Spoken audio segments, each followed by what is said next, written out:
विद्यार्थियों, इस video lecture में हम क्लास 11th की एक्सरसाइज 1.2 के बारे में बात करेंगे। इसका इंट्रोडक्शन हमने करा दिया है। पहला क्वेश्चन है, ये करा है निम्नलिखित में से कौन से रिक्त समुच्चय के उदाहरण हैं। मतलब ये बताना है कि चार पार्ट दे रखे हैं इसके। ये बताना है कौन कौन से रिक्त समुच्चय हैं और कौन से रिक्त समुच्चय नहीं है। रिक्त समुच्चय जानते हैं, एक ऐसा समुच्चय जिसमें कोई भी अवयव नहीं होता है, रिक्त समुच्चय कहलाता है। तो दो से भाज्य विषम प्राकृत संख्याओं का समुच्चय, मतलब पहला क्वेश्चन कह रहा है वो कह रहा है दो से भाज्य होने वाली ऐसी विषम प्राकृत संख्याओं का समुच्चय बताइए। तो जो उस समुच्चय होगा वो रिक्त समुच्चय होगा या नहीं होगा, ये भी रीजन बताना। तो विषम प्राकृत संख्या हम जानते हैं 1 3 5 7 9 11 डॉट डॉट डॉट ऐसे ही होती हैं इन्फिनिट तक। लेकिन हम यहाँ क्या देखते हैं कि कोई भी जो विषम संख्या होती है वो बेटा दो से भाज्य नहीं होती है। जब दो से भाज्य नहीं होगी तो कोई भी ऐसी विषम प्राकृत संख्या नहीं होगी जो दो से भाज्य हो। जब नहीं है तो समुच्चय कैसा हो जाएगा, रिक्त समुच्चय हो जाएगा, क्योंकि इसमें कोई भी अवयव नहीं होगा। सेकंड पार्ट ये कह रहा है सम अभाज्य संख्याओं का समुच्चय, मतलब ऐसी संख्याएं जो सम भी हों और अभाज्य भी हों। तो ऐसी संख्या क्या है, दो है, दो सम भी है और अभाज्य भी है। तो कैसे होगा ये समुच्चय, रिक्त समुच्चय नहीं होगा, ये समुच्चय एकल समुच्चय होगा। समझ में आया, इसमें केवल एक अवयव होगा। अगला x सच दैट x एक प्राकृत संख्या है, x इज लेस देन 5 और साथ ही x इज ग्रेटर देन 7, मतलब एक ऐसी प्राकृत संख्या जो 5 से छोटी है और 7 से बड़ी है। तो ऐसी कोई संख्या है जो 5 से तो छोटी है और 7 से बड़ी हो, नहीं है, नहीं है, तो ये समुच्चय कैसा होगा, रिक्त समुच्चय होगा। अगला कह रहा है y सच दैट y किन्हीं भी दो समांतर रेखाओं का अभिनिष्ट बिंदु है, मतलब ऐसी दो समांतर रेखाएं हैं कोई जिनका अभिनिष्ट बिंदु हो कोई, मतलब समांतर रेखाएं एक दूसरे को कभी काटती नहीं है, नहीं काटती हैं तो उनका कोई कॉमन पॉइंट भी नहीं आएगा, इसलिए यह समुच्चय रिक्त समुच्चय ही होगा। अगला कह रहा है निम्नलिखित समुच्चयों में से कौन से परिमित हैं और कौन से अपरिमित हैं। तो वर्ष के महीनों का समुच्चय, वर्ष में कितने महीने होते हैं, 12, इनको गिना जा सकता है, तो परिमित समुच्चय होगा। अगला 1 2 3 4 डॉट डॉट डॉट, ये डॉट डॉट सो वन आगे तक इन्फिनिट तक है, तो इसका मतलब क्या है, इनको नहीं गिना जा सकता, एंड ही नहीं है इनका, अनिश्चित है, तो अपरिमित होगा समुच्चय। 1 2 3 डॉट डॉट डॉट 99 100, मतलब 1 से लेकर के 100 तक की संख्याएं गिन सकते हैं, परिमित होंगे। 100 से बड़े धनपूर्णांकों का समुच्चय, 100 से बड़े धनपूर्णांक नहीं गिन सकते, 100 के बाद 101 102 103 ऐसे एक जोड़ने के बाद उससे बड़ी संख्या मिलती चली जाएगी, तो नहीं गिन सकते, तो कैसे होंगे, अपरिमित। अगला 99 से छोटे अभाज्य पूर्णांकों का समुच्चय, 99 से छोटे 2 3 5 7 अभाज्य पूर्णांकों की बात कर रहा है, तो कैसा होगा, परिमित होगा। बेटा धन पूर्णांकों की बात कही गई है, तो धन पूर्णांक तो 2 3 5 7 11 13 17 19 23 29 31 ऐसे होंगे, तो क्या है, इनको गिन सकते हैं, तो परिमित होंगे। समझ में आया। अगला कह रहा है निम्नलिखित समुच्चयों में से प्रत्येक के लिए बताना है कि कौन परिमित है और कौन अपरिमित है। तो इसमें कह रहा है एक्स अक्ष के समांतर रेखाओं का समुच्चय, तो यहाँ मान के चलो कोई ये एक्स अक्ष मान ली और ये वाई अक्ष होगी, तो एक्स अक्ष के समांतर कितनी संख्या रेखाएं खींची जा सकती हैं, ये रेखा हो गई, ये ऐसे रेखा खींची जा सकती है इनफाइनाइट, ऐसे ही इस पर नीचे की तरफ एक्स अक्ष की ऋणात्मक दिशा में, सॉरी वाई अक्ष की ऋणात्मक दिशा में, क्योंकि एक्स अक्ष के समांतर की बात की है, तो एक्स अक्ष के समांतर होंगी तो वाई अक्ष को काटेंगे, तो कितनी संख्याएं रेखाएं खींची जा सकती हैं, अपरिमित खींची जा सकती है, मतलब गिना नहीं जा सकता इनको। अंग्रेजी वर्णमाला के अक्षरों का समुच्चय, अंग्रेजी वर्णमाला में कितने अक्षर होते हैं, ABCD EFGHIJK तक 26 होते हैं, गिना जा सकता है, तो परिमित समुच्चय होगा। उन संख्याओं के समुच्चय जो 5 के गुणज हैं, मतलब 5 के गुणज मतलब जैसे 5 एकम 5 5 दूनी 10 5 3 15 5 4 20 5 दाढ़े 50 5 11 55 5 12 60 ऐसे ही इन्फिनिट तक बढ़ते जाना है। उसने नहीं कहा है, फिक्स नहीं कहा है कि इतने तक, लेकिन 5 के गुणज की बात की है, तो n गुणज गिनने हैं, तो n है तो क्या हो जाएगा, अपरिमित हो जाएगा, नहीं गिना जा सकता। पृथ्वी पर रहने वाले जानवरों का समुच्चय, पृथ्वी पर रहने वाले जानवर को गिना जा सकता है अगर क्षेत्र विशेष में ये अनाउंसमेंट कर दिया जाए कि अपने क्षेत्र में रहने वाले जानवरों को काउंट करके बताइए और वो डेटा इंटरनेट पर डालिए, तो एक साथ काउंट किया जा सकता है, तो कैसे हो जाएंगे, परिमित समुच्चय हो जाएंगे।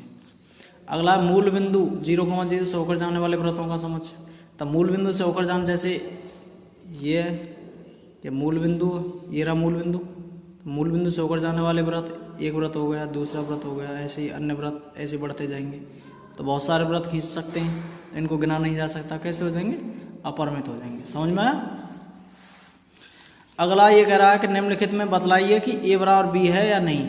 मतलब दोनों समुच्चय बराबर हैं या नहीं है, समान समुच्चय हैं कि नहीं। समान समुच्चय कब होते हैं? दोनों में अवयवों की संख्या बराबर हो और पहले वाले के सभी अवयव दूसरे वाले में मिले और दूसरे वाले के अवयव पहले वाले में मिले, तो समुच्चय कैसे कहलाते हैं? समान समुच्चय। तो ए में क्या है? A B C D. B में क्या है? डी सी बी है।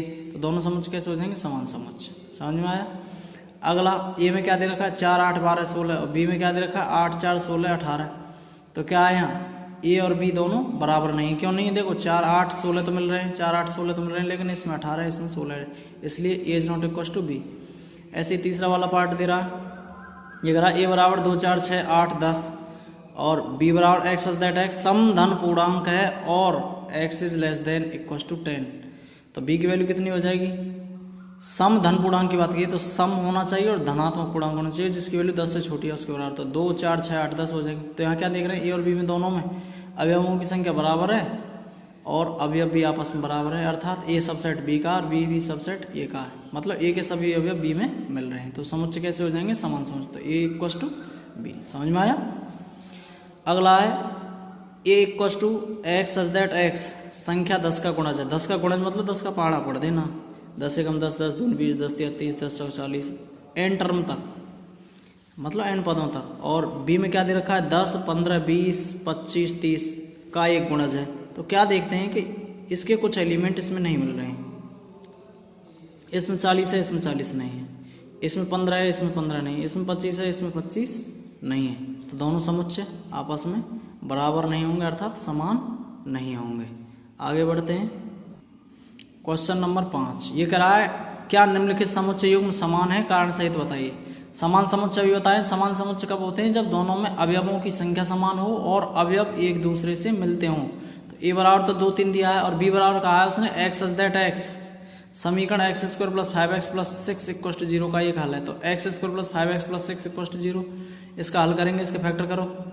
तो एक्स स्क्वायर प्लस 5 को तोड़ दिया 3 और 2 में, तो 3x प्लस 2x प्लस 6 बराबर 0। इसमें से क्या कॉमन लिया? x कॉमन लिया तो यहाँ x प्लस 3, यहाँ से 2 कॉमन ले लिया तो यहाँ x प्लस 3 दोनों में से कॉमन ले लिया तो x प्लस 2 बचेगा, दोनों गुणनफल 0 बराबर। तो यहाँ से क्या मिल जाएगा? x बराबर -3 मिलेगा, -3 और x बराबर -2 मिलेगा। तो b बराबर कितने आ जाएंगे? -3, 2 आ जाएंगे। तो यहाँ क्या देखते हैं कि इनमें अवयवों की संख्या तो बराबर है। देखो 2 सब अवयव है, इसमें भी अवयव। ये तुल्य समुच्चय तो हैं बेटा, लेकिन ये समान समुच्चय नहीं है, क्योंकि इसमें 2 प्लस का है, इसमें 2 माइनस का है, इसमें 3 प्लस का है, इसमें 3 माइनस का है। इस वजह से A is not equal to B. अगला सेकंड, ए बराबर क्या दिया? एक्स सच दैट एक्स शब्द फॉलो का एक अक्षर है। तो ये कौन सी फॉर्म में दे रखा है? गुण विधि में दे रखा है या समुच्चय निर्माण विधि में दे रखा है। ऐसे रोस्टर विधि में लिखेंगे तो क्या आएगा? F O L W. और बी बराबर वाई सच दैट वाई शब्द WOLF का एक अक्षर है। तो WOLF का एक अक्षर क्या हो जाएगा? तो WO, L, F। तो क्या देखते हैं? दोनों में अवयवों की संख्या समान है और अवयव आपस में बराबर हैं, मतलब ए सबसेट बी का और बी सबसेट ए का है। समझ में आया? तो ए बराबर क्या हो जाएगा? बी के। अगला लास्ट क्वेश्चन इस एक्सरसाइज का, उसने कहा है नीचे दिए गए समुच्चयों में से समान समुच्चयों का चयन कीजिए। समान समुच्चय मतलब कोई समुच्चय आपस में बराबर है या नहीं ये देखने। तो ए में कितने अवयव हैं? 2 4 8 12। इसमें है कोई और? 4 8 12 है, लेकिन इसमें 14 है, इसमें 2 है। तो ये ए और सी नहीं है बराबर किसी की। अब बी वाले को देखते हैं। 1 2 3 4 1 2 3 4 है किसी में? है, ये रहा 3 1 4 2। तो बी और डी आपस में बराबर है। अवयवों की संख्या 4 4 है और अवयव भी आपस में बराबर है। तो बी सबसेट है डी का और डी सबसेट है बी का। यहाँ बी और डी कैसे हो जाएंगे? फिर समान है, क्योंकि दोनों में समान अवयव है, अतः बी बराबर क्या हो जाएगा? डी के हो जाएगा। समझ में आया? अब ई को और जी को देखना। ई में -1, है, इसमें भी 1, -1 दोनों में अवयवों की संख्या 2 है और अवयव आपस में भी बराबर है। तो ई सबसेट जी का और जी सबसेट ई का। तो ई और जी कैसे हो जाएंगे? बराबर हो जाएंगे। ठीक है, समझ में आया होगा। और कोई सेट आपस में बराबर नहीं है। अगर वीडियो अच्छी लगी हो तो लाइक करें और चैनल को सब्सक्राइब करें। धन्यवाद।